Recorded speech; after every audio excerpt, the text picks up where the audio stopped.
மலர் life style இன்றைக்கி வந்து இறால் கூனி சம்பல் எப்படி செய்கிறதுன்னு உங்களுக்கு காமிக்கிறேன். இந்த இருக்கிற இறால் கூனி பாருங்கள். இது வந்து நான் ராமேஸ்வரம் போயிருந்தாப்புல அங்கேருந்து வாங்கிட்டு வந்தேன். பார்த்துக்கிறேங்க. இதான் இறால் கூனி நல்லா காய வச்சுருக்கு. அப்புறம் இதுக்கு தேவையான பொருள் தேங்காய், வத்தல், சின்ன வெங்காயம், கருவேப்பிலை, உப்பு. இதுதான் இதுக்குள்ள பொருள். நான் எப்படி செய்கிறதுன்னு உங்களுக்கு திரும்ப காமிக்கிறேன், சரிங்களா? இப்போ நான் வந்து இந்த இறால் இருக்குல்ல, இந்த சம்பா கூனி இதை நல்லா வறுத்து வச்சுருக்கேன் பாருங்கள். நல்லா தூசி இதற்க எல்லாத்தையும் கழுவிலாம் எடுத்துகிட்டு நீட்டாக வறுத்து வச்சுருக்கேன். அப்புறம் வத்தலை வறுத்து வச்சுருக்கேன். 2 கருவேப்பிலையும் எண்ணெய் ஊற்றி வறுத்து வச்சுருக்கேன். தேங்காய், வெங்காயத்தை பொடிசாக கட் பண்ணி வச்சுருக்கேன். பார்த்தீங்களா? இது இப்படி தான் பண்ணணும், பார்த்துக்கிறேங்க. இந்த பாருங்கள், இதை அந்த மிக்ஸி ஜாரில் போட்டிருக்கேன் பாருங்கள். இதில் இந்த வத்தல் போடணும்,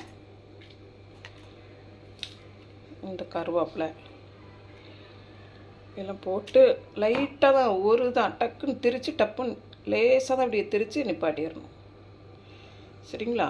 அதுக்கப்புறம் இந்த தேங்காய், இந்த வெங்காயத்தை போட்டு உப்புகள் போட்டு லைட்டாக அப்படி பண்ணி எடுத்துடணும், அவ்வளோதான்.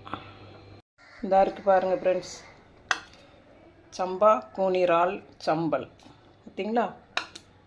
இது எலுமிச்சம்பழம் சொல்ல மறந்துட்டேன்னா, இதை ஒரு 4-5 சொட்டு ஊற்றி பண்ணோம்னா டேஸ்டியாக இருக்கும். இது சாம்பார் சாதத்துக்கு இது ரொம்ப நல்லா டேஸ்டியாக இருக்கும், பார்த்துக்கிறேங்க. நீங்களும் செஞ்சு பாருங்கள் ஃப்ரெண்ட்ஸ். லைக் கொடுங்க.